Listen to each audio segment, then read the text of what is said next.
Comment accélérer son métabolisme? Aujourd'hui, nous allons démêler le vrai du faux sur ce sujet. Est-ce que le vinaigre de cidre ou le jus de citron nous permettent de brûler plus de calories? Le sauna ou les bains froids vont-ils augmenter notre métabolisme? Est-ce que le cardio le ralentit ou l'accélère? Quel pourrait être l'impact de la masse musculaire sur ce dernier ou de la musculation? Ou encore quel serait le rôle du NIT, de la caféine, du piment ou même juste boire de l'eau? On me demande souvent comment je fais pour manger autant et quand même toujours être aussi mince. Certaines personnes clament ne pas perdre de poids en ne mangeant que 1000 calories par jour, tandis que d'autres ont du mal à prendre du poids en consommant le triple. Qu'en est-il? En physiologie, le métabolisme, c'est l'ensemble des réactions chimiques qui se produisent dans l'organisme pour maintenir la vie et produire de l'énergie avec les nutriments, fabriquer ou réparer les constituants du corps ou bien éliminer les déchets. Dans le monde du fitness, du sport, en gros, c'est la dépense énergétique totale de notre corps. Ça nous intéresse fortement parce que plus on dépense de calories, plus on peut potentiellement perdre du gras, mais aussi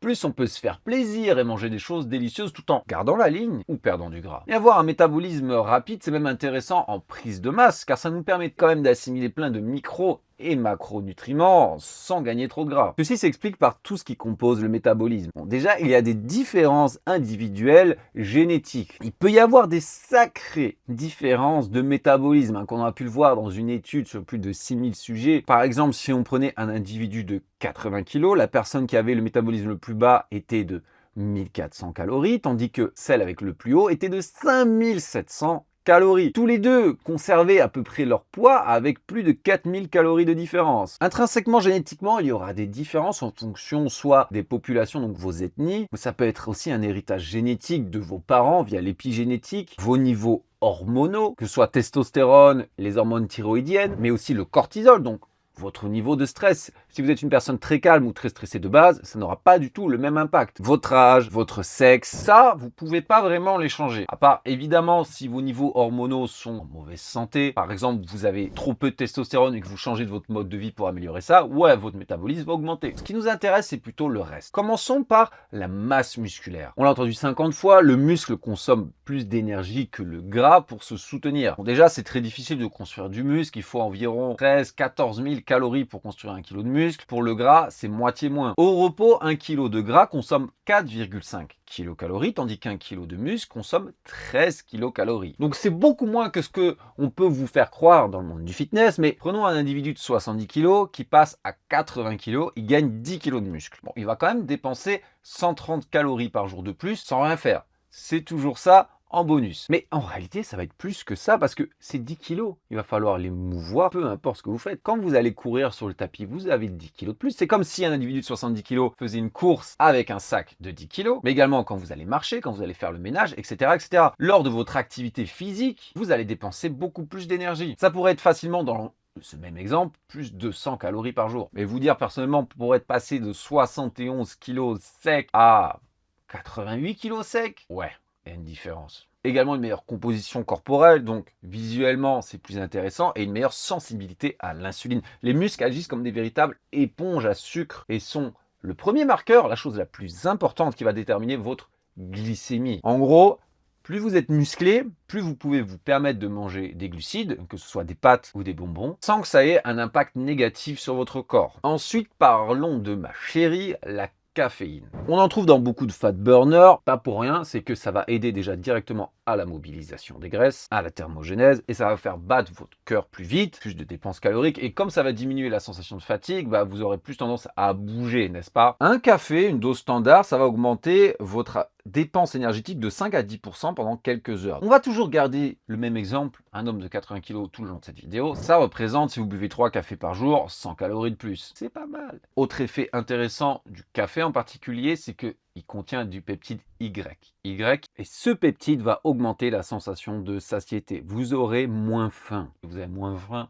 c'est plus facile de tenir votre diète. Quant au thé vert, qui est également réputé pour aider à accélérer le métabolisme, en fait, c'est qu'il contient de la caféine. On va me parler de théine, mais en réalité, c'est exactement la même molécule. C'est juste que le chimiste, il y a plus de 100 ans, qui a découvert la théine, pensait que c'était quelque chose d'autre. Non, c'est de la caféine. En moyenne, le thé contient 7 fois moins de caféine que le café. Ça va toujours avoir un effet intéressant, mais il sera beaucoup plus limité. On va rester dans la thermogenèse et parler du piment qui contient en particulier de la capsaïcine. Donc il y a tout un tas d'études là-dessus, en particulier dans les pays de l'Est qui en sont très friands. Là aussi, il peut y avoir un intérêt pour la mobilisation des graisses, la santé de manière générale, tout comme le café et le thé, mais voilà, les effets sont limités. Ce sera quand même beaucoup moins efficace que la caféine pour dépenser des calories. Par contre, pour la faim, ça sera également très efficace. Donc si votre diète est assez difficile, n'hésitez pas à pimenter un peu le tout, en plus de donner du goût, vous aurez moins la dalle après. Qu'en est-il de boire de l'eau, qui est quelque chose que l'on voit fréquemment passer sur les réseaux sociaux, n'est-ce pas? Passe à 3 litres d'eau et tu vas retrouver le ventre de tes 20 ans. Le principe, c'est que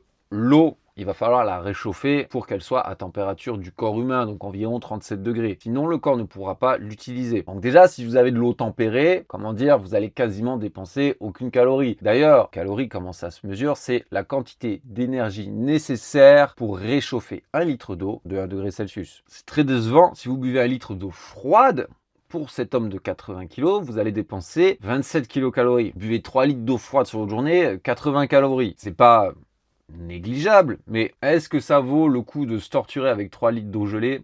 Je suis pas sûr. On va rester dans les températures et parler cette fois du sauna. Coup-ci, on va crever de chaud. Ou bien des bains gelés, qui est censé avoir plein de vertus. Il y a même des personnes comme Wim Hof qui font tout un business autour des bains gelés. C'est à la mode pour la récupération, brûler des calories, le métabolisme. Il y a même des centres de cryothérapie qui ont fleuri où vous restez 3 minutes dans une chambre à moins 150 degrés, je sais plus combien, extrêmement froid, je l'ai fait une fois d'ailleurs, c'était rigolo. Et c'est censé brûler une tonne de graisse, monter à mort le métabolisme. Là, on est dans une déception maximale. Restez dans l'eau froide 10 minutes, vous allez dépenser 42 calories. Et pour le sauna, c'est vraiment pitoyable. On pourrait se dire que voilà, on va suer, on va essayer de réguler la chaleur en transpirant, ce qui nous fait dépenser des calories. On est à 25 kilocalories pour 10 minutes. Donc, allez marcher 10 minutes, vous allez dépenser bien plus de calories. Avec les chambres hyper froides, vous allez dépenser un peu plus que ces 45, mais vous pouvez pas rester longtemps et c'est pas le but. Donc, ça vaut vraiment pas le coup. On va parler des pas parce que je vous ai dit que c'était plus intéressant d'aller marcher tout simplement cette durée que de se torturer à faire ces choses-là. Mais c'est la grande mode des pas. On a nos influenceurs qui font fissure, n'est-ce pas, et toute une génération de go muscu pèlerins qui tapent des 20 000, 30 000 pas par jour. Bon, c'est pas nouveau, hein. Déjà à l'époque, il y a 30 ans, les bodybuilders s'amusaient à le faire. L'intérêt, c'est que c'est du cardio ou du moins une dépense calorique extrêmement facile de récupérer, hein. Moi, j'ai déjà fait 50 000 pas d'affilée. Évidemment, j'avais les jambes en fusion, mais le lendemain, pas de souci. Imaginons que notre individu est sédentaire et qui fait que 3 000 pas par jour. Si il passe à 10 000, il va augmenter sa dépense de 300 kilocalories. C'est vraiment pas négligeable, en plus d'avoir de multiples intérêts pour la santé, votre sensibilité à l'insuline que j'ai évoquée tout à l'heure, ou la digestion. Seul problème, ça prend du temps. Là, on va évoquer des choses un peu plus passives. On va commencer avec le sommeil. C'est fou. Vous n'avez littéralement besoin de rien faire pour augmenter votre métabolisme. Justement, dormir plus. Dans une étude, ils ont comparé des personnes qui dormaient 6 heures ou entre 7 et 9 heures. C'est juste une heure de différence, hein, au minimum. Et ils ont observé que dormir 6 heures diminuait le métabolisme de 5 à 15% quand même. Donc, ce qui représente 100 à 200 calories. Tout simplement parce que vous aurez un meilleur équilibre hormonal. Testostérone au top, votre thyroïde qui va bien, votre cortisol diminué, le corps est heureux et en plus vous allez également